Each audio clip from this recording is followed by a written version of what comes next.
You're listening to Whoa! Potluck.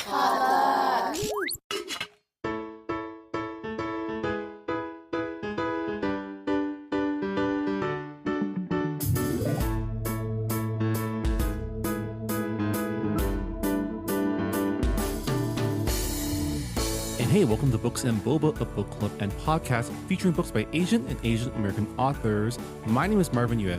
And I'm Rira Yu. And on this episode, we are bringing you an author chat with Lisa Lee, who sits down with us to talk about her debut novel, American Han, a Korean-American family drama about the Kims, a family in crisis as they deal with the repercussions of decades of built-up resentment and grudges stemming from the family's relentless pursuit of the American dream and the model minority myth. As always, Books and Boba is supported in part by our listeners. So if you've been enjoying our podcast and want to become a bigger part of our book club, head on over to patreon.com/booksandboba, where as an official Patreon supporter, you gain access to our members-only Discord server, where you can chat with Rira, myself, and fellow book club members in real time about all sorts of topics, including our monthly book club picks. And if you join us at the Honey Boba level, you also gain access to our monthly bonus podcast Boba Chats, as well as the opportunity to help us pick a quarterly Patron's Choice Book Club pick. The latest of which is the book we're reading now, The Elsewhere Express, our April book club pick. Thanks again to everyone who is supporting us on Patreon. And as always, we hope to see more of you there. Yeah, so we talked to Lisa about the patriarchy and misogyny in Korean culture, about Korean mother-daughter relationships, as well as sibling dynamics, and also some of the emotions that immigrant parents may go through when their children are on the path to succeeding, and how that can breed resentment and jealousy. A lot of hard-hitting topics, so I hope you guys enjoy this conversation with Lisa.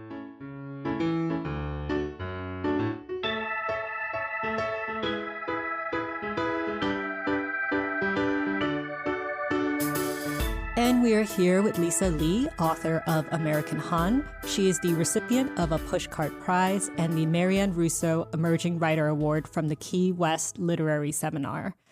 She holds an MFA from the University of Houston and a PhD in creative writing and literature from the University of Southern California. Welcome to the show, Lisa. Thank you for having me. So just looking at your bio, I didn't mention it earlier, but you have a bachelor's degree in English and also music theory. So I'm guessing that you have played an instrument in your career at one point. What instrument do you know how to play? So the instrument that I stuck to for a long time and that I probably still know how to play now, though I have not tried in quite a long time, and I have carpal tunnel, so I don't even know if it would work out, but it's piano. I trained in classical piano and played competitively for a long time in childhood. I started at the age of 3 is when I picked it up, and surprisingly, you would think that my parents pushed me to do that. I begged for lessons. I wanted to do it so bad. Because my older brother played the piano and I really wanted to do it. And so my mom took me to a teacher and she said, well, I can't teach her until she knows how to read. So I learned how to read really quick because I wanted to do it so badly. And so I learned how to read when I was 3, and then I started piano lessons at age 3 and did that for... I turned out to be very good when I was really small. And so, you know, then there was a lot of pushing because they were amazed at my abilities. And I did that probably until I was about 18. Wow. Yeah, that is a long time. Marvin and I have both played instruments. We were both in band. I actually come from a family of musicians. My mom was a classical singer and pianist. So I did start piano at around the same age as you at 3, but I hated it. So I quit within a couple of years. So like, brava to you for hanging in there. And just to like add my 2 cents in, I played the oboe from middle school to high school. So that was my main instrument of of my musical career, which was thankfully just short. I didn't bring it to college with me. Marvin played the flute, right? I was a flautist, and I played trombone, but I was not talented at all. It was just all my friends were doing it, and all my friends were in bands, so we just all ended up doing it through high school, and that was it. Yeah. My family was just like, why do you have no musical talent when everybody else in the family has musical talent? Let's get into your writing journey. You majored in English. I'm guessing that reading was a big part of your life. You mentioned that you learned how to read at 3 years old. What did you grow up reading, and what drew you to storytelling? Oh, that's a good question. I have no idea what I read when I was a kid. Sometimes I hear that I meet writers who give a talk on when they knew they wanted to be a writer, and they say something like age 7 or something. And I'm like, how could you know what were you reading? What were you reading at age 7 that made you think, oh, I want to do that? Was it I don't know if they were just reading stuff way more advanced, but I actually don't remember much about the books that I was reading at that really young age. It was age appropriate books. It's not like I was reading way beyond what was expected of my age. But yeah, I did read a lot. My dad read all day when he was at home. All he did was read. And my mom took me to the library with my brother probably every week because she loved that borrowing books was free. And we'd go and borrow like 30 books at a time, and we'd read all these books and bring them back the next week and get more. And I don't know, I just grew up really loving to read. But I didn't think of those people who wrote them. I didn't think that I wasn't thinking of the authors who wrote those books. I sort of just read them as entertainment, I think, like I would consume television. And it wasn't until college that I really thought about those books as products, as art that was written by people, real people, and that it became known to me that that's something you could do. I think maybe a grad student told me, because I really liked the book Housekeeping by Marilyn Robinson, and I think it was a grad student who told me about how you could do an MFA. And did you know that Marilyn Robinson teaches at UC Davis? That's where she taught at the time. And you could go to UC Davis and do it wasn't an MFA at Davis, it was an MA, but it was, I think, basically the same thing. And you could work with her. And I just thought, well, why would I do that? It never occurred to me as something I could actually do. I knew that other people did it, but I didn't think of it as something that I could do. But I took some writing workshops in college, and I really liked it, but I didn't think seriously of it as something I could do. And when did I decide that was something I wanted to? Well, when I was in college, what I wanted to do, I thought it was a more responsible choice was to get a PhD in literature, because it was linked to reading and writing that I liked, and which was something I was drawn to. And I thought, well, if I like that, I should do a PhD in English, and then I can read and write as much as I want and write and think about the books that I like. But my parents did not go for that. It was a lot of shouting, and, you can't do that. And I thought it was responsible, but it wasn't responsible in their eyes, because, they were like, well, who's going to pay for that? I think they didn't know at the time that a lot of these programs, pay for. You don't have to pay for them, and you get paid a stipend. And so none of us knew that. And I ended up going to law school because that's what was pushed on me. And it was in law school that I realized I wanted to be a writer. I hated it so much, and I was so bad at it. I was just so bad at it, and I hated it so much that that's where I just had a meltdown. And I thought, well, I really don't want to do this. And if I'm going to defy everyone and go against what everyone's telling me I have to do, I might as well pick something that I really want to do. And that's when I knew I wanted to be a writer. And then I focused on that. I gave that my full focus. How do I do that? How do I make that happen? And so I remembered this talk about MFA programs, and I started researching them. and I just put all my effort into getting into one. And that's what I did. Your journey really reminds me of your main character, Jane, in your book, because she also, goes to law school and is not enjoying the process. And yeah, it is very reminiscent of that. I can see that you put your personal experiences into the book. Speaking of the book, was that your first manuscript? Did you like constantly work on that while you were in writing workshops, or did you have another manuscript in the drawer before you started like querying for agents?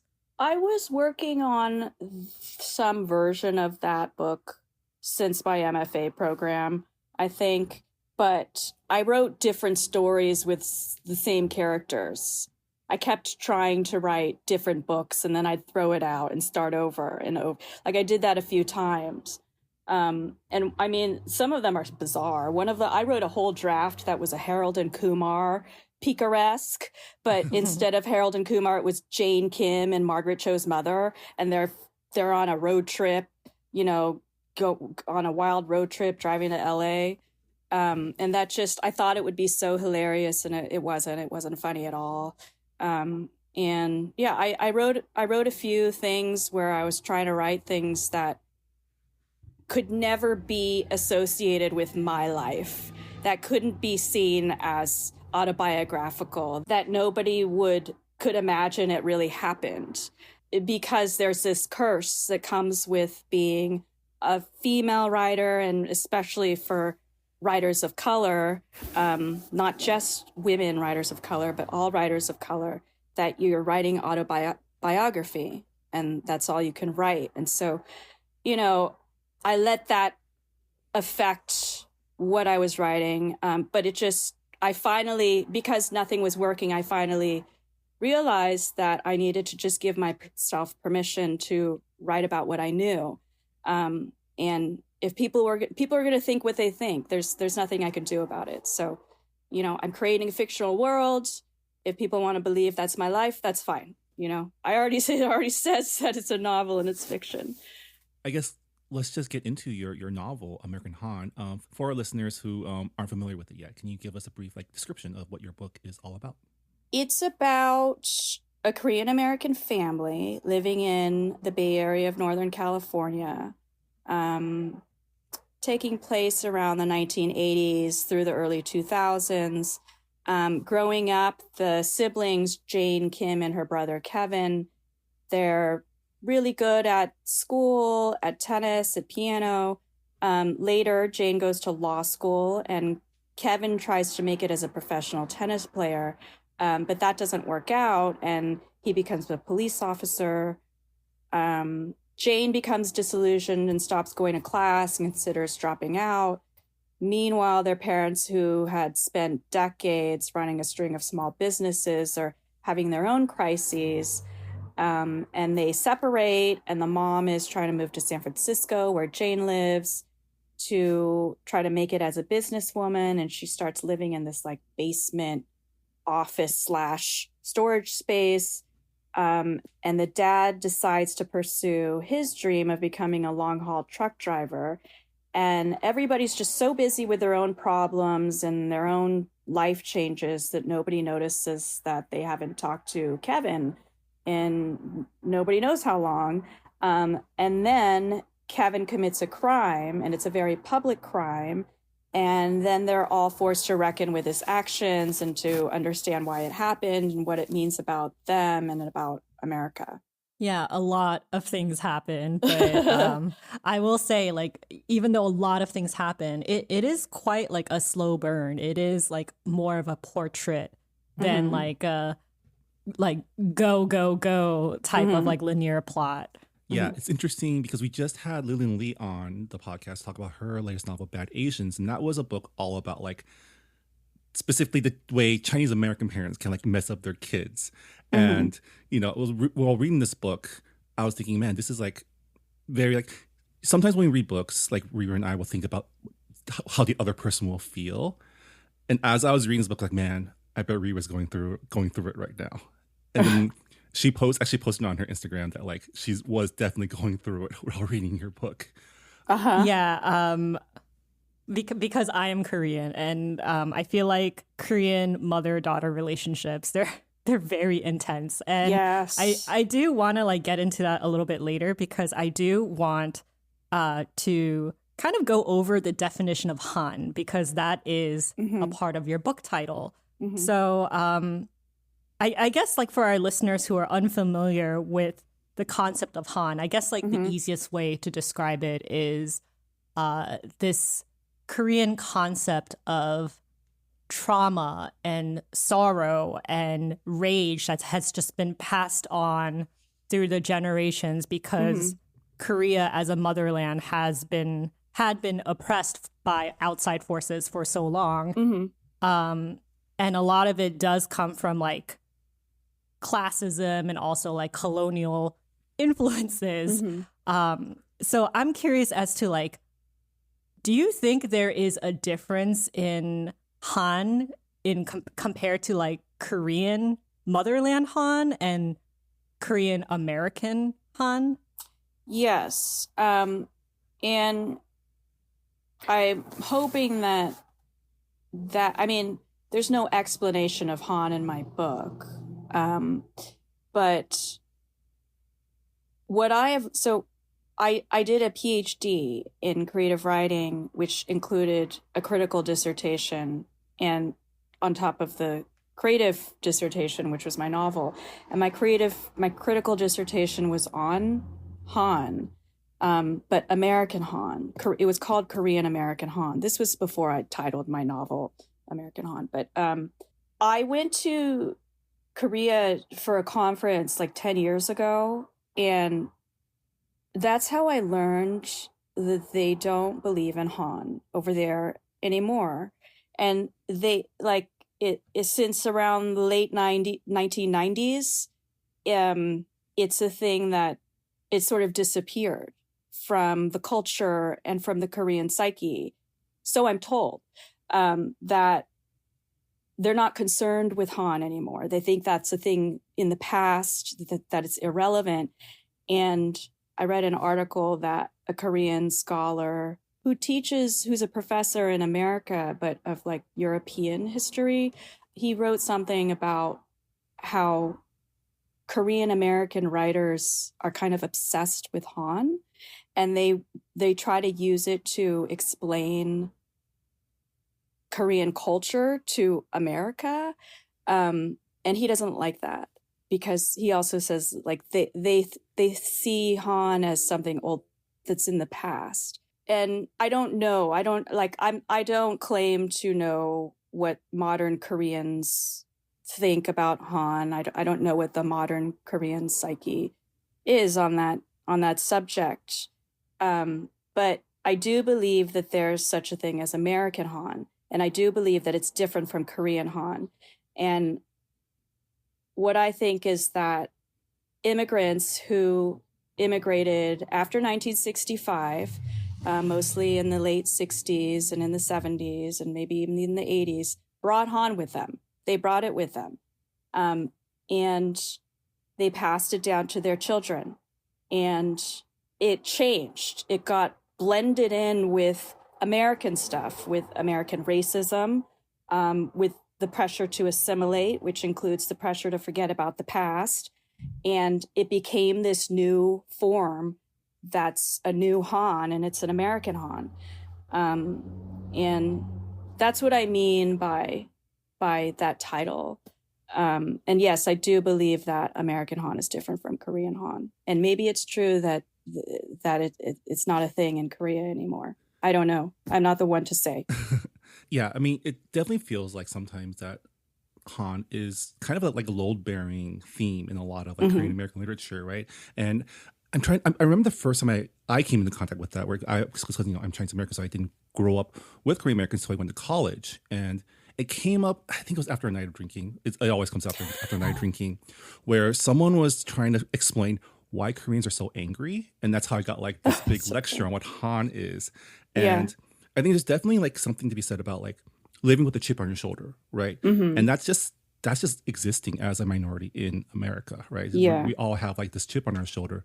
With Koreans, it seems like there's this historic, like, if you're trying to find a reason why you feel this, like why you feel all these emotions, and then you can point to history and how history has like kind of screwed you and your family over for generations. I think I can see why people will latch on to that, especially as like Asian Americans living in this country where we're constantly at the same time trying to hold on to our culture, but also rediscover it. I also think that like it's interesting that you mentioned like how Han is perceived in modern day Korea now, and it's very different from how Korean Americans perceive Han.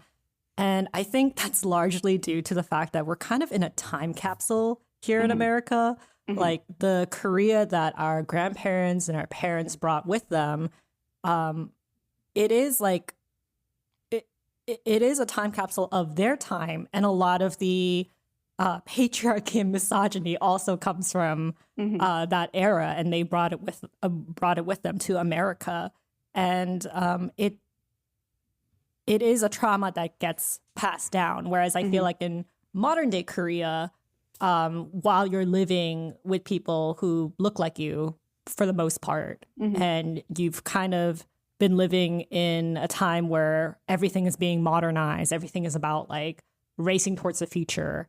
That concept of holding on to grudges and sorrow, it does get eroded away. So I thought it was really interesting that you named your book American Han, and you said earlier that it wasn't your original title. Can I ask like what your original title was for this book? God. I had so many. They were mostly placeholders. One of them was the original one was Top Girl. But that was when it was a book that was mostly about Jane and less concerned with her brother and her dad. It was Jane, and there was a lot of her mom. So it was sort of more focused on a mother-daughter thing. I had a placeholder that was never going to make the light of day. I never told anyone about it, but it was Death and Pooh. Just because I couldn't figure out a title, so it said Death and Pooh for like a year. And that's relevant because there's a scene in the book where the mom, Jane, is saying, anytime that I talk to my mom, I can be assured that her impending death is going to come up, and also the state of her bowel movements. Grief Party, I liked that one for a while, but then I was told it's too dark with the word grief, even though Han is worse than grief, I think. Grief was a problem, and then the grief party made it sound like a Tupperware party. I don't know. It was basically just I couldn't come up with anything better or anything that fit the whole book, what I felt like the book represented. And so I ended up with American Han. I think it's a great title. I think you settled on a really good one. Yeah, so your book explores Korean patriarchy and how that impacts everyone in Jane's family, and how the Korean patriarchy unfairly places impossible expectations on both men and women. And I just want you to kind of go over what those expectations are for our readers, for our listeners who are kind of unfamiliar with Korean patriarchy. Okay, well, there's like a ladder, a hierarchy, kind of. So like the father is at the top, and nobody's allowed to be queer or gay or anything, right? It's everybody is straight, gender conforming. And so the father is in charge, and he has all the power and all the say. And, but he also men have to earn that authority because they have to make a living and be able to support a family. And family is the most important above all else, is family. You have to have a family. And if you're a man, you have to support your family. And that's a lot of pressure, especially if you move to a new country and all the rules are different and you don't have access. It's hard to figure out how to make a living to support a family, especially somewhere where things are expensive. And then women, I don't know, women, it's just, women have to fall in line and serve, I guess. The mother is supposed to cook and clean and serve the family. She's not expected to work. And then sons are the most important. Sons are the most important children, and the daughters are the least important. And I would say daughters-in-law are the least important. Oh, yes, daughters-in-law. Daughters-in-law, yeah. And I'm not talking about, obviously, I can't speak for all Korean families.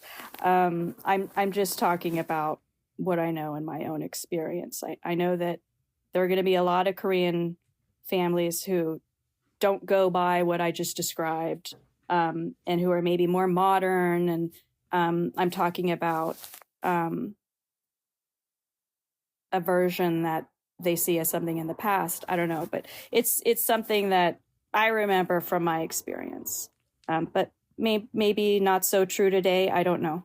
It is funny because, boys were considered so important in like Korean family dynamics because the boy is the one who's carrying the family line. They see daughters as some other family's child because they're going to marry out of the family. And it's very interesting because nowadays I'm hearing that daughters are more favored than sons in modern day Korea. In Korea?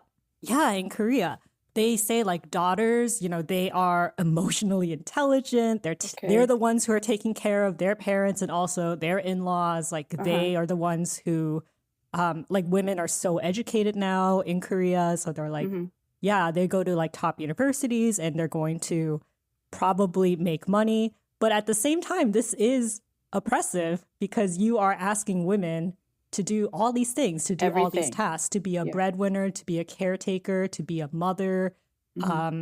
And also like they're saying like, oh, we prefer girls because they meet our emotional needs. It's all about service rather than who they are as people. Yeah. So I thought that was very interesting reading about that recently and also hearing that from my Korean relatives because they were telling me like, oh yeah, girls are very popular now in Korea. And I was like, it's very strange, but yeah. I had no idea, but that sounds like a lot of pressure. It is. And I feel like in traditional Korean patriarchal dynamics, like one gender is given all of the power, but they're expected to sacrifice a lot and to sacrifice for their family, to provide for their family. Their desires are always put in the back seat.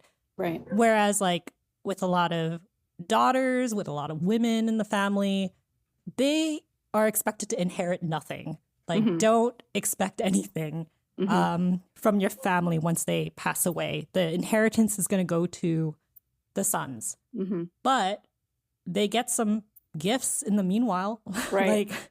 They get some, Yeah, they get some like pretty things. They get material items. They're maybe taking on more shopping trips. They get things, but the boys have to put their needs last. They're not allowed to have needs. But they do end up getting the authority and the power, and they inherit everything of value. It's very complicated. It is very complicated. And I think your book does a really good job showing how like insidiously misogyny can be sown into young Korean boys. And, Jane kind of sees the warning signs of Kevin becoming, more hateful toward women in like increasingly dangerous levels. And like, I feel like this is something that we are seeing now in America. Like, there is a lot of red pilling. There's the manosphere, where there are a lot of podcasts who are telling boys and men that women are there to serve and that is all they're good for. And it just seems like it's an uphill battle.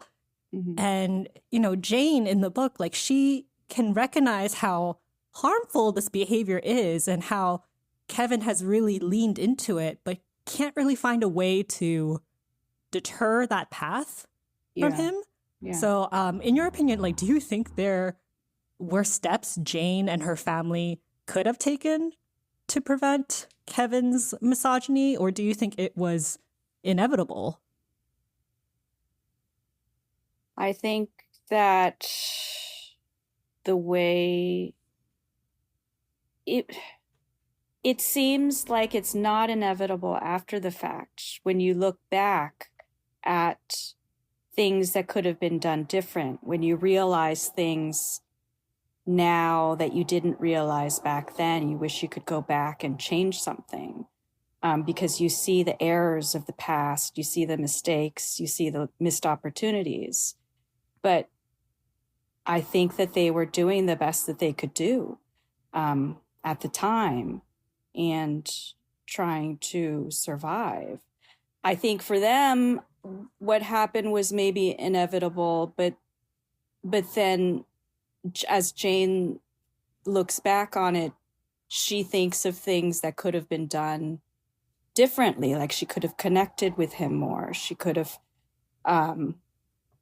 let him see that he wasn't the only one who was affected by the patriarchy and affected by American racism and white supremacy, so that he wouldn't feel like he was alone. But these are things that she's not capable of as a child and as a teenager, because you don't think about all that stuff when you're living in it. So I don't know. I don't know if this was inevitable or not. I think maybe for them it was, for these particular people. Yeah, I mean, I think that's why your title American High is so apt and so evocative, right? Because it is like the accumulation of all these grudges, all these feelings, and everyone's going through. Like, your story takes place at a time after, like, the patriarch has already done a number on this family, right? Has already done a number on Jane herself, and you find all three, like, all your characters in a time of crisis, right? Jane, she wants to get out of here. She wants to quit law school and get out of town. Both of their parents are going through, like, midlife crises.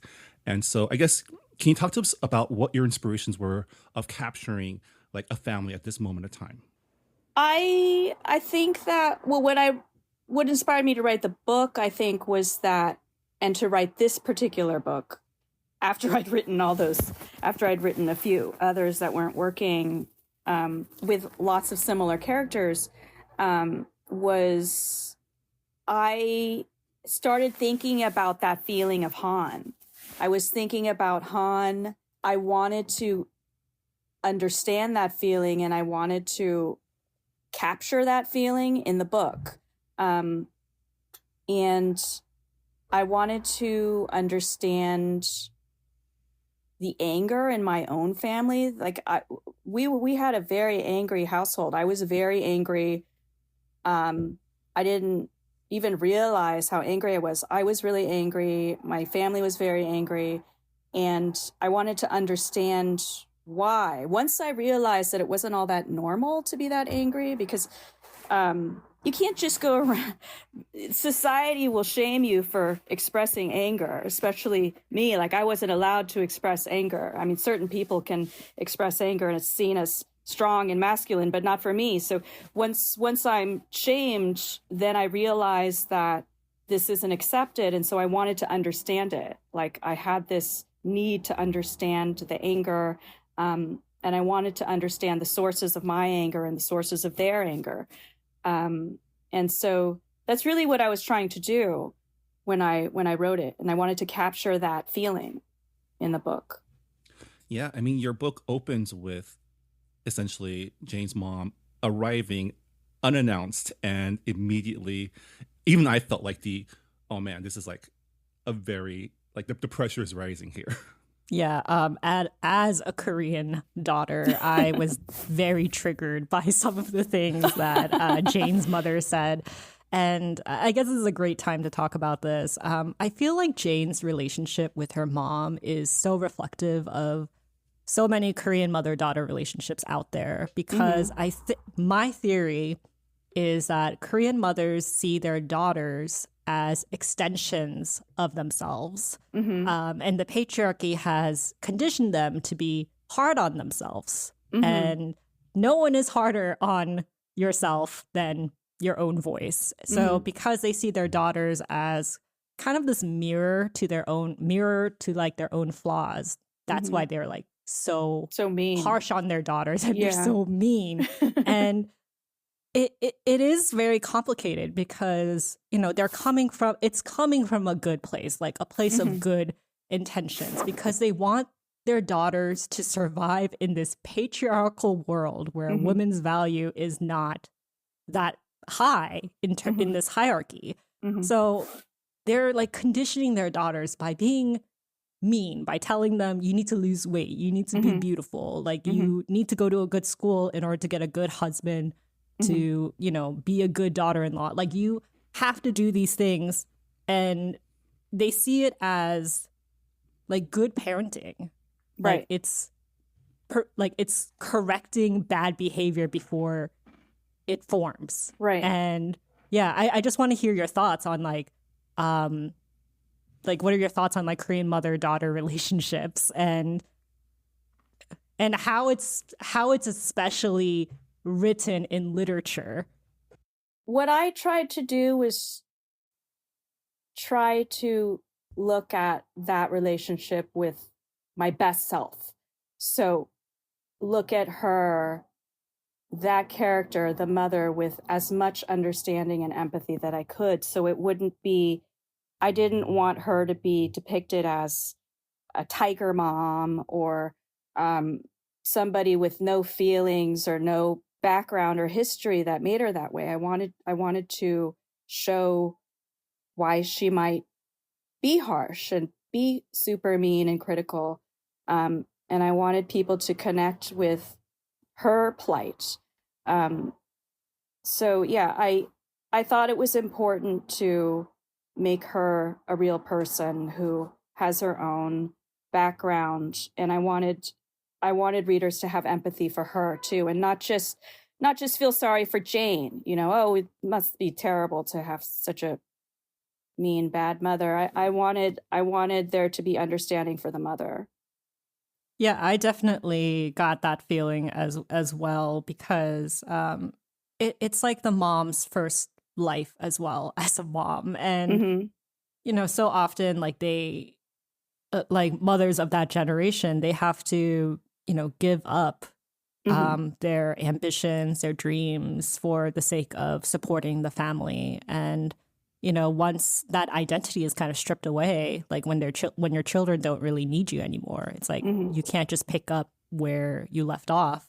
Like you're not 25 anymore. You can't go out and drink and like have fun. Like there are conditions that are not trapping you, but definitely restrict where you can go from there. So you can definitely see like this excitement for a new beginning with Jane's mom, but at the same time, there's like this codependency that she has with her daughter. Yeah.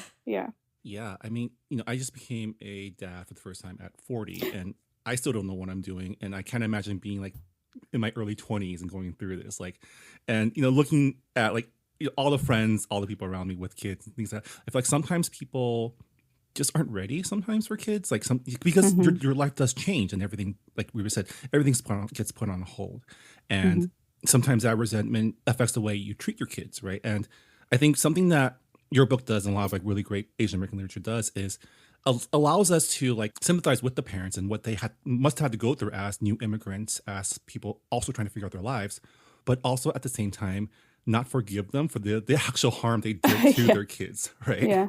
And that's a very fine line to toe. And so, can you talk a little bit about how you approach that line of making sure that we understand where the parents came from, but also showing what that manifested as for Jane and her brother? I wanted to understand, and I wanted a reader to understand where the parents are coming from, but the effects that happen, that their parenting and various choices they made for their children, and didn't let their children make their own choices, kind of thing, and the patriarchal way of parenting and the very gendered way of raising them, it had such a harmful and lasting effect for the children. And you don't really see it ending. It's not like you see them change that. So for Jane, she can understand. She can get to a point where she understands, but it doesn't mean that she's okay with it, right? So she can't accept it. She can understand it, but she can't accept it. So she's still going to have to go against them and go against their wishes and say, well, I hear what you just called me, but I'm just not going to listen to that, kind of thing. So sure, there isn't forgiveness, I don't think. There's just understanding. There's understanding, which is a type of forgiveness, but it's not a giving in, I think. Yeah. I think it's also less anger involved in the reaction when you understand, because you're not angry at just your parent who is your abuser. You're also angry at what made them become abusers, and you're angry that no one stood up for them when they were victims. And I feel like when you direct your anger at the correct source, it's not so explosive.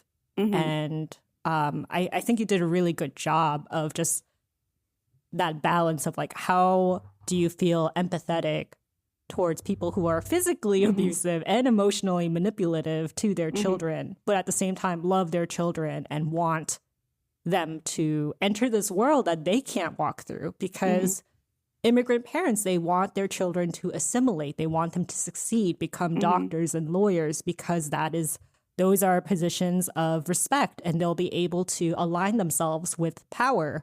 But it's not a door that they can walk through, because it's considered a little too late for them. They are older. They don't know the language. They didn't grow up with the culture. And I feel like that does build up resentment. Do you agree with like this idea that immigrant parents can be jealous of their children, particularly their success? Yes. Because they gave up everything. They sacrificed so much for their kids to have that success, to open all those doors and to have the access that they realize at one point they're never going to have. Maybe when they came here, they thought that they would have it, but then they learn that America's not going to let them have it. I do think that there is definitely resentment about that, especially if you won't take the doors, if you won't walk through the doors that they opened for you, that they sacrificed for you, and you go in some other door where there's like no money and, no stability and etc. Then they're like, what did we do all that for? Sure. And I was thinking about something else you said about redirecting anger. That's something that is really important in my thinking about this book. Is all this anger needs to be redirected. Jane has a moment where she feels all this anger towards her mom, but then she feels it come back and go somewhere else. Like she's still angry, but she's not as angry at her mom anymore. She's angry at what made her that way. So it's really important. I don't think there's anything wrong with anger. I don't think there's anything wrong with being very angry and being angry about a lot of things. It can be really helpful and useful, as long as we direct it at the right place, at the right sources, at the right targets that are the causes of the problems.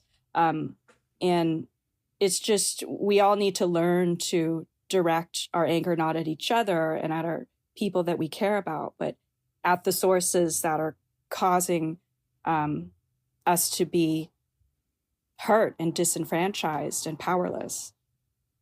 Yeah, be mad at the patriarchy and capitalism and everything that is just, making everything so hard for everyone. And it wasn't surprising to me that Kevin chose to be a police officer after he gave up his tennis career, because he has all this anger, and like whether it was from seeing his father be physically abusive and have like bouts of explosive anger, like when he was cutting down his tennis rackets, for example, or hearing like very snide remarks about women from other father-like figures.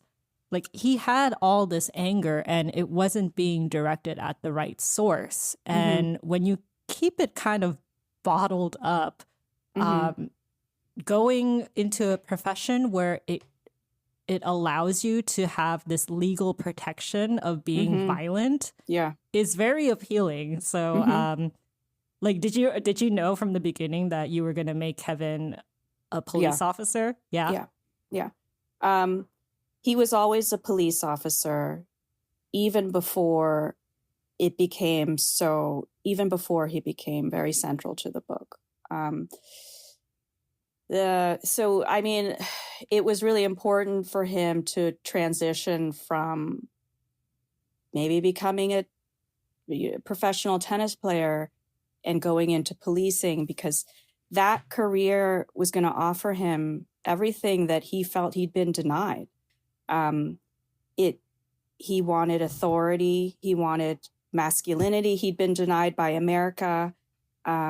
He wanted power and control, and he was denied those things by his father, by white supremacy, and by America. And he feels that becoming a policeman, where you're wearing a uniform and carrying a gun, and going around doing law and order, will get him the approval that he's craved all his life that he never got. And it crosses over from the tennis, which is the only thing he felt that he was getting approval for. And then when he moves it into policing, it's just, he takes the violence part of it to, I don't know, he takes it too seriously. It becomes part of his personality, I guess, when he moves it over there. I always knew that would be my character. I also have, it's not autobiographical, but I do in my real life have an older brother who's a retired police officer. And so I have certain knowledge from stories he's told me about his experiences of being a policeman in Northern California that I drew from for this character.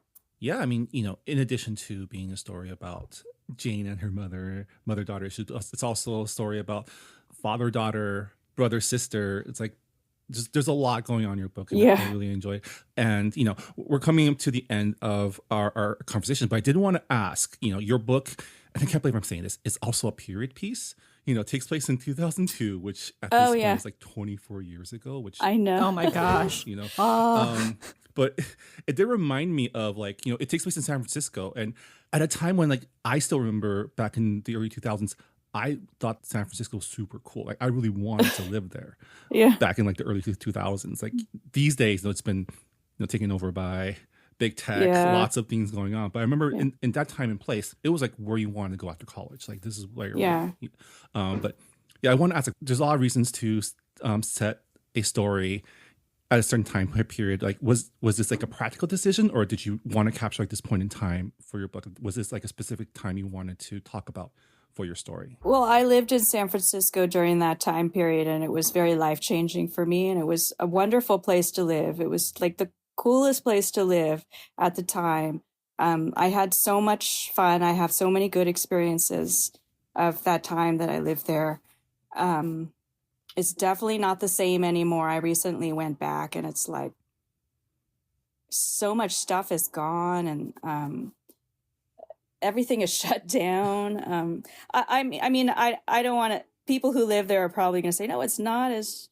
I don't know. I was only there for a short period of time, and some of my old haunts are maybe they're still there, but a lot of stuff has shut down, and like downtown is like everything's closed. And I heard that they might be getting rid of the BART system soon, the subway, the BART. Because hardly anybody rides it anymore, which is crazy to me because it was packed all the time. And yeah, I just wanted to capture that time period when I lived there and sort of figured out who I was and who I wasn't. It was during that time. And I was a young person, and you're going through changes and figuring out what you want to do, and you feel like you're too late because you're way past the age that you think you would have had it all figured out, but you're still in your 20s. People always think that they're too late or too old for whatever they're doing, but I just wanted to capture that time that I was there, coming of age, I guess. Yeah, I think about how social media has changed so much on how we present ourselves in real life, and also just the consequences of our actions. And you do briefly mention that if Kevin had committed the crime, the crime that he committed in the book, like many years later, when social media becomes a thing, and every camera is just online, and your sins are just branded on the internet forever. Whereas, like, it's the early 2000s. Social media doesn't become a thing until 2008, and more popularized in the 2010s. So I think you did a really good job setting the story before that time period, because I think it would have been a very different book otherwise. Yeah. So we are at the end of our chat, and I would be remiss to not ask you, like, what are you working on next? Or are you taking a break from this long project that took a number of years to get out? Oh my goodness, I haven't started working on something new yet. I do have an idea in my mind that I don't want to say out loud in case I jinx it. But yeah, currently I'm still working on finishing up pieces related to my book coming out. So sort of wrapped up and caught up in all that. And once all the book talking and interviews and touring is over with, I'll probably get a chance to really think out this new book plan, which I think will be another novel. Cool. Well, congratulations on the release of your novel. Looking forward to a lot more people being triggered by your words. But it is a really, I was gonna say fun. It was a fun read, but also very very stressful, very tension filled, but also at the end, like very it gives a very good glimpse into what American Han might be. And I think that in that way, the book was very successful. So thank you so much for your time chatting with us. And congratulations on the launch of your book. Thank you so much. Thank you so much for having me. And that was Lisa Lee. Her novel American Han is available now at booksellers everywhere, including, as always, the Books and Boba online bookstore. So if you enjoyed our conversation and want to check out her book, you can pick up a copy by going to booksandboba.com and checking out our bookshop link. As always, all purchases made on our online bookstore support not only us at Books and Boba, but also your local bookstore as well. And yeah, before we call it an episode, just a quick reminder that our April 2026 book club pick is The Elsewhere Express by Samantha Soto Yambao. This was a Patron's Choice book club pick, so a big shout out to all of our Honey Boba members who chimed in to help us select this book for our book club. We are starting our read along on Discord this week, which again you'll have access to if you are a supporter of Books and Boba through our Patreon. We will be discussing up to the first third of the book starting this Friday, so I am very much looking forward to the discussion we will be having with our fellow book club members. It is a gorgeous looking book. Some of our book club members did pick up the limited first edition printing with the colored pages. The book is pitched as a Ghibli-esque fantasy about a train that picks up wayward souls to show them their purpose in life. So definitely looking forward to a very vibey read with all of you. And yeah, with that, that'll do it for this episode of Books and Boba. Thank you once again to Lisa Lee for joining us, and we'll see you all next time. Bye, everybody. Bye.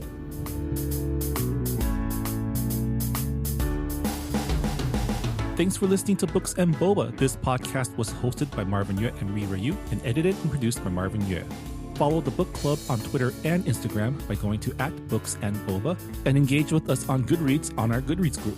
You can also check out past episodes of the podcast by going to booksandboba.com and by subscribing to us on your favorite podcast app.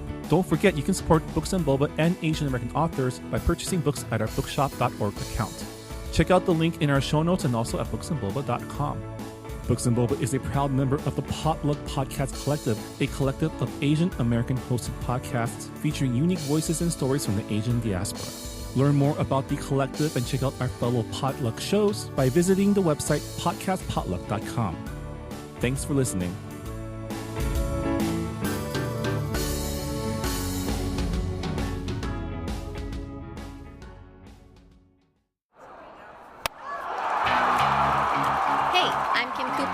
Co-host the podcast Asians in Baseball alongside Naomi Ko and Scott Okamoto. Asians in Baseball is exactly what it sounds like, a podcast about the Asian and Asian Native Hawaiian Pacific Islander Americans in Major League Baseball. Every week we break down the highlights of what's going on with Asians in baseball and then take a deeper dive into the Asian and Asian Americans past and present who have shaped baseball as it is today. Whether you're Kim Ng's #1 fan or you've never even heard of Hideo Nomo, we've got something for everyone, especially for the Shohei Ohtani stans. Maybe too much for the Shohei Ohtani stans. Listen to Asians in Baseball wherever you get podcasts, part of the Potluck Podcast Collective.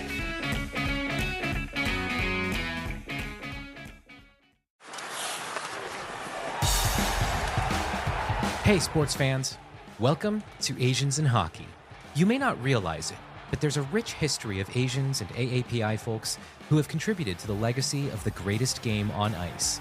From classic legends like Julie Chu and Robin Bawa to current greats like Leah Lum and Nick Suzuki, and even rising stars like Akane Shiga and Jason Robertson. We'll cover their stories, celebrate their accomplishments, and learn about their impact on the sport of hockey. I'm Nate Nakau, former beer league player, occasional youth hockey coach, and longtime hockey fan, and I'll be your host as we take a look at the rise of Asians in hockey. Subscribe to us on Apple Podcasts, Spotify, Pocket Casts, or wherever you get your podcasts. Part of the Potluck Podcast Collective.